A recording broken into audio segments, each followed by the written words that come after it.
सुल्तान नूरुद्दीन जंगी की वफात के बाद जब उनका नौउम्र बेटा मलिकुस सालेह मसनदे खिलाफत पर बैठा तो सलीबियों और अय्याश मुसलमान उमरा ने उसकी कम उम्री का फायदा उठाते हुए उसे सलाहुद्दीन अय्यूबी रहमतुल्लाह अलैह के खिलाफ कर दिया। दोस्ती और अमन का ड्रामा रचाया गया जिसके तहत सुल्तान नूरुद्दीन जंगी की कैद में आए हुए अहम ईसाई रहनुमाओं को बगैर किसी मुतालबे के मलिकुस सालेह ने रहा कर दिया। इन सरगर्मियों को देखते हुए नूरुद्दीन जंगी की बेवा ने अपने ही बेटे के खिलाफ मिस्र में सुल्तान सलाहुद्दीन अय्यूबी रहमतुल्लाह अलैह को खत लिखा और दमिश्क की खिलाफत पर कब्जा करने का मशवरा दिया। दीन से मोहब्बत का ये आलम था कि इसी औरत ने दमिश्क की औरतों की जहनसाजी की ताकि जब अय्यूबी दमिश्क के दरवाजे पर आएं तो कम से कम शही मुजाहमत हो। बिलाखिर दमिश्क सुल्तान सलाहुद्दीन अय्यूबी रहमतुल्लाह अलैह के कब्जे में आ गया। नूरुद्दीन जंगी की जिंदगी में सुल्तान अय्यूबी को उनका बड़ा सहारा हासिल था क्योंकि दोनों सुल्तानों का मकसद एक ही था, बैतुल मुक़द्दस को सलीबियों के पंजे से आजाद कराना। लेकिन अब बैतुल मुक़द्दस बहुत दूर दिखाई देने लगा था।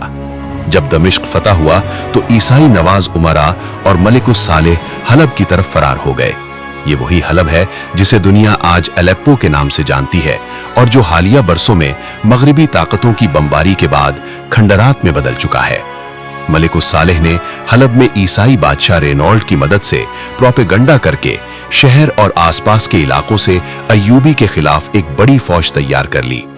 अब अय्यूबी को सलीबियों से पहले अपने ही मुसलमान भाइयों से लड़ना था जो बैतुल मुक़द्दस की राह में सबसे बड़ी रुकावट बन चुके थे। अय्यूबी के खिलाफ 3 बड़ी मुसलमान फौजें तैयार थीं। पहली हलब की, दूसरी उनके कजन सैफुल्लाह की और तीसरी हर्न के किलादार की। वक्त गुजरा, अय्यूबी ने कमाल महारत से सर्दियों में हलब का मुहासरा कर लिया। हलब में खबर तब पहुंची जब अय्यूबी बिल्कुल उनके सर पर आन पहुंचे थे। ईसाई बादशाह रेनॉल्ड भारी मुआवजा लेकर मलिकुस सालेह की मदद के लिए ईसाई फौज लेकर निकला।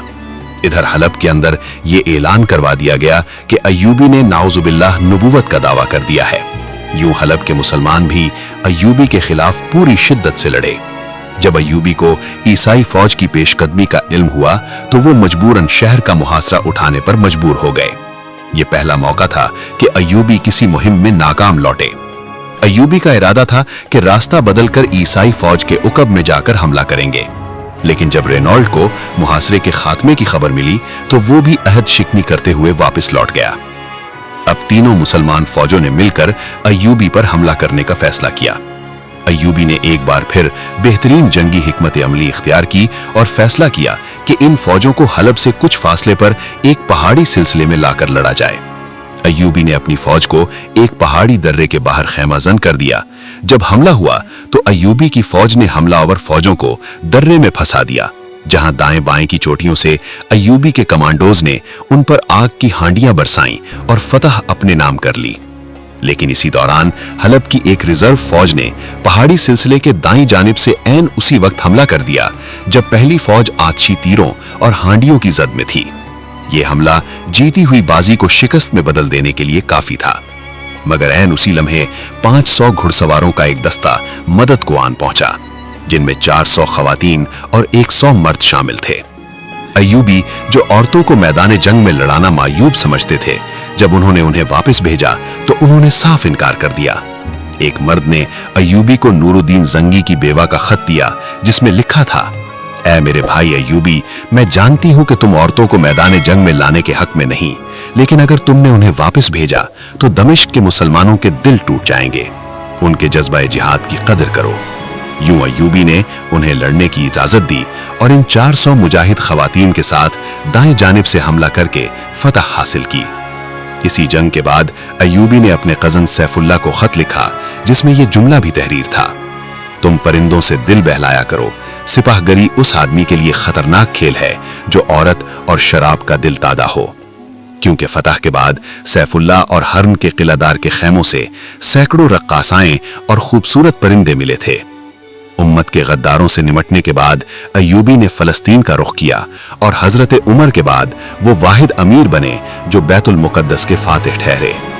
आज भी बैतुल मुक़द्दस किसी अय्यूबी का राह देखता होगा, मगर अफसोस आज उम्मत में एक भी अय्यूबी नहीं। जबकि मलिक सालेह और सैफुल्लाह जैसे किरदारों की कमी नहीं। मुसलमान नौजवान औरत, शराब और दुनिया की रंगीनियों में खोए हुए हैं। कहीं बुलंद इमारतों का मुकाबला है तो कहीं महलों में खड़ी गाड़ियों की गिनती। शायद अय्यूबी का ये मैसेज आज के मुसलमानों और हुक्मरानों के लिए भी है। तुम परिंदों से दिल बहलाया करो, क्योंकि सिपाहगरी उस आदमी के लिए खतरनाक खेल है जो औरत और शराब का दिल दादा हो।